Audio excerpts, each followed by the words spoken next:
there've been some changes at the agency, and right now, we're carrying on the legacy, but we're improving upon some things because there's some opportunities that have been discovered, where we can improve, not only just for the agency's tenants, but for the community at large, and as well as the municipality. So, that's all I'll say. If anybody has any questions, we also do landlord tenant counseling too. Yeah. Anybody have any questions?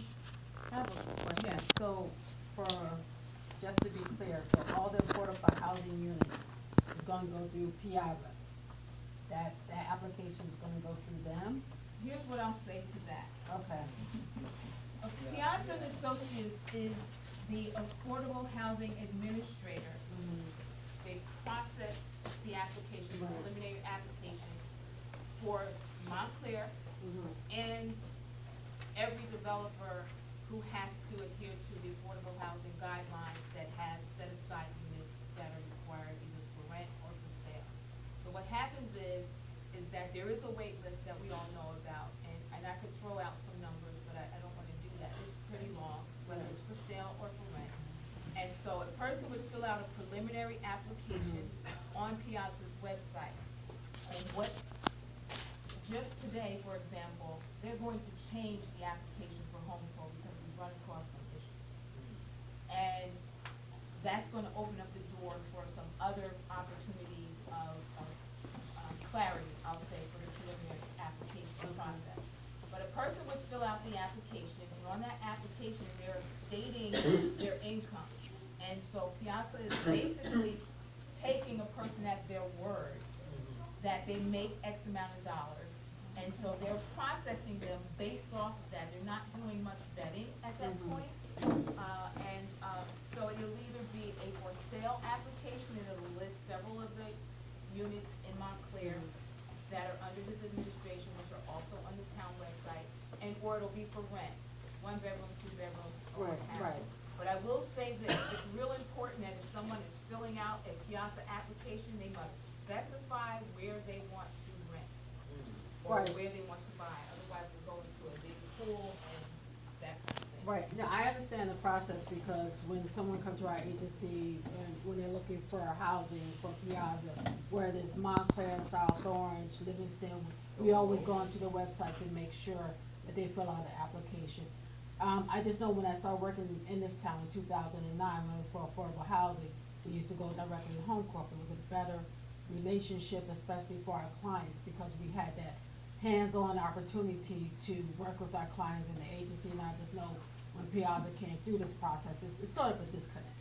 Right, so to that point, there's 2 ways to do it. One, the affordable housing administrative process through Piazza, because your name goes out to all of the other units that are administered by him, and also to come to Home Corp, because we have a separate application process. Okay. Now, as I stated earlier, there are 14 units that Home Corp owns that Piazza administers, and the others are not required. And part of that reason is because those 14 units, or those buildings where those units are, receive funding from the municipality and or other state entities. Okay.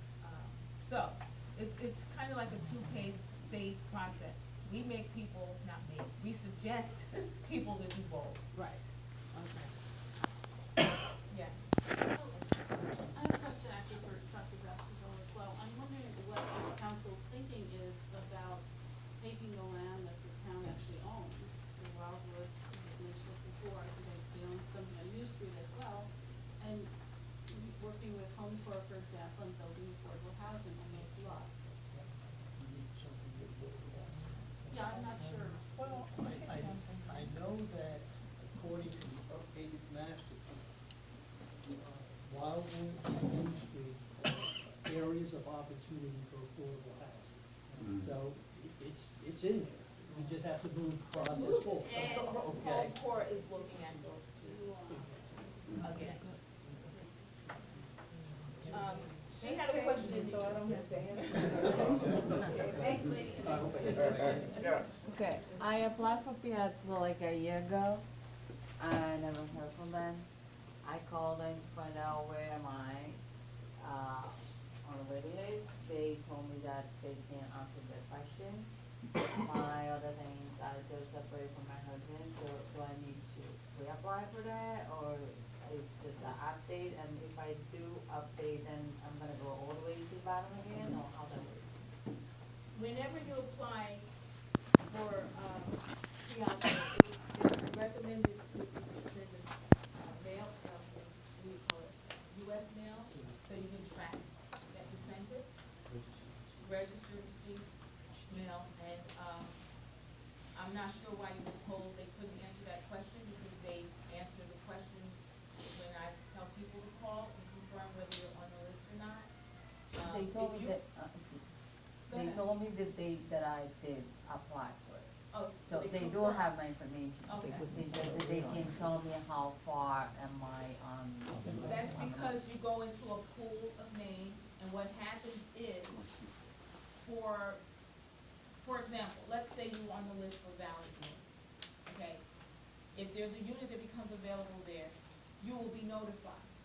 If it's something that matches your criteria, it will be your responsibility to respond to that notice. Then Valley Bloom goes through their own process, and then they'll notify you and have you come in to fill out an application. And then they do another screening for that. If there was a notice to you that some other unit is available, somewhere, for example, if there was a home court, what happens is every month we get names, 25 names. If your name is on that list and you're looking for a one-bedroom apartment that Piazza administers for us, meaning does the paperwork from the preliminary application for us, then you will receive a letter in the mail showing you where the apartment is, and then at the bottom of that sheet, we ask you questions. Are you still interested? Would you like to schedule an appointment? This is what you do. Then we get that information back. If within 10 days we don't get that information back after we assume that it should have been received, your name gets put on a list as a no respondent. That's what happens. Does it go out registered mail? Yes, It does go out. and we also call the people. But what we're finding out, and I just sent out some, and 11 people came back with return to me because their address was not there, you know. So always make sure your address is updated with Piazza and or any other place you apply to. Any other questions? But then, am I gonna go all the way down to the I list? can't answer where they're gonna put you, you're gonna go back. What happens, yes, you do typically go to the bottom of the list. For example, if you reject, No, I Under didn't part- reject, I just need to change my status, I guess. Her status changed. The household status The change. household oh yes, you status. definitely do a new house, do a new application, yes. But am I gonna go all the way to the bottom, or they're You're gonna going to keep me go, on? if you're looking for a one-bedroom, it's a new application. I can't tell you what Piazza's gonna do with it because I don't know how they handle their paperwork inside. I can only give you an example that likely you're just gonna go in the queue with everybody else who's looking for a one-bedroom. So we're gonna take some more questions and we're gonna wrap up. Yeah, Yes, this Dr. isn't a Buster. question, I need to, correct myself.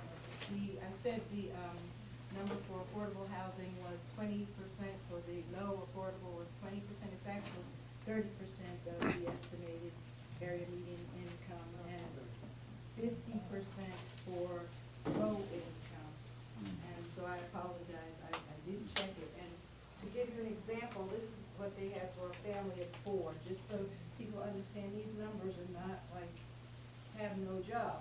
So to qualify, and this is pertaining to Upper Montclair, because I looked, they said there's 0 units in Upper Montclair.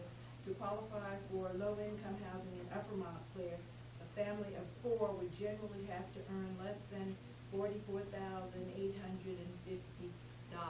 So that gives you some idea, and that puts it close to the 50% mark of that average mean, area mean, which is higher. The area mean in Upper Montclair is higher than the 86,000 that I said for Montclair.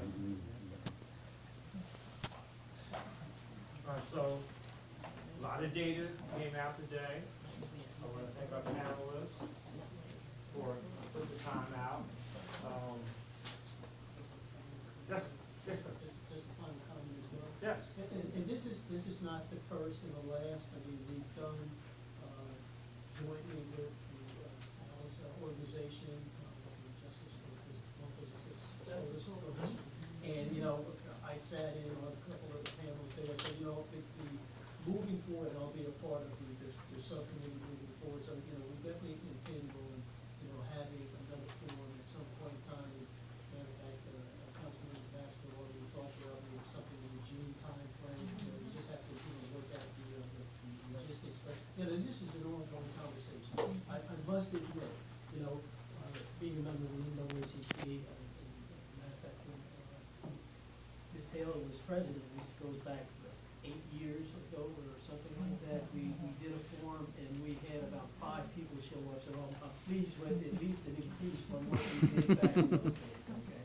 But, you know, there absolutely is a need for information, and, you know, I'm committed, the candidates are committed, because in my heart, I know there is a need for more affordable housing in the township of Norfolk, even though they met their obligation from a legal standpoint, however the data may have pointed to that, and I think I'm gonna do a little bit more digging, because if we've lost funding for lunch programs, one of the qualifiers for the lower obligation was based on that. So there's something about that we may have to take another look at that.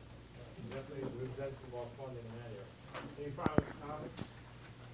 Yes, I'd just like to say that for those of you that are interested in, you know, joining groups that are progressive, that are taking action, that are dealing with civil rights and human rights matters, the Justice Coalition is also an outstanding group of people to join forces with, and they deal with all of the topics that are really pertinent to us as human beings, including matters of human decency. And so I'd like to thank you all for organizing the Justice Coalition and giving us another venue to come together and work to get through that.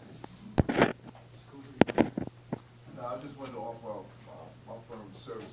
If anybody was concerned about the credit or analyzing their availability as far as home ownership, I'm willing to take on that obligation for free. If you want me to run, I'll run the credit, I'll analyze it. We also have a program in our company where we'll analyze your credit report for free. So say, for example, your credit score is below what the requirement is.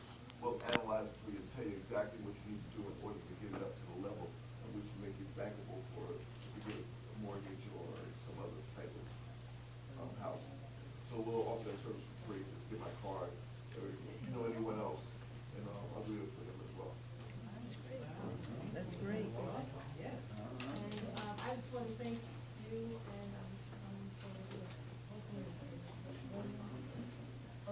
Thank you for coming out, because it says that, you know, there are people who are interested in the community. And HomeCore is available for the services that I mentioned. They are all free as well. And we're located at 1 Woodland Avenue, here at the corner of Maple Avenue. We are also moving to Talbot Street sometime in the summer, so we're gonna have a location there as well. If you know anyone, like Colin who needs assistance, certainly give us a call, we'll be able to help. And we're looking to do some community information sessions in the near future, so stay tuned for that. And for me to close, basically, we need to hold our elected officials accountable. And if we had more on the town council like Dr. Baskerville, I mean, she says morally she feels it should be that way. Also, a lot of times you'll see, we look at the votes, it's 6 against and Dr. Baskerville. Yeah. So if she's the type of leader that we want, then we need to get involved in that process. If not, you know, when we look at the town, last election, only 1 council person was opposed. 1. So the message is, as a town, we're comfortable with our leadership. You know, so if there's no affordable housing and there's, you know, development going up and all this type of thing, and we don't force people or get people to run against them, then we're saying, folks, we like what you're doing, continue what you're doing. And so whatever we get, we deserve it, because we're not forcing change. I mean, so again, we have to mobilize. I mean, 2018 elections coming up, you're not happy with the current administration, then we need to change the house. You know, there's a lot lot of stuff coming down from the governor. The governors have a lot of responsibility. You're not comfortable with the governor, and the governor doesn't know what you want, then somebody's gonna get in, and you're gonna get what you get. It's that simple, and I'm not trying to be, as plain as it is, but we have power. We have power, we have power local. We need to show our local power. Right here, freeholder races are coming up. Who's our freeholder? What are we demanding from the freeholders? Chris is gonna wrap us up, talk about. Just to wrap this up, we can all give our panel a hand.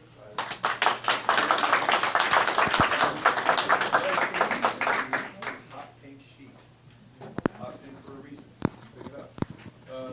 Two things on here. On the left side, my left, is announcement for our next session, the Real Talk session, which is in this building on the 22nd, which is when the Justice Coalition will get together and, among other things, talk about housing and the other things we're doing around race and class and youth programming and so forth. There are a bunch of different committees that you can join to take action on these things.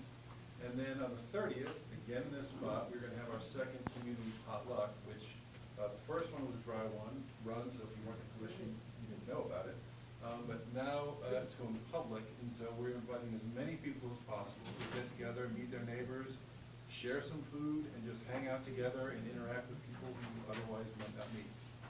Very simple. Take the flyer, and we'll see you on the 22nd and 30th. Wait, one thing. Yeah. I want to thank Kathy Roll, who's sat by the desk all night long.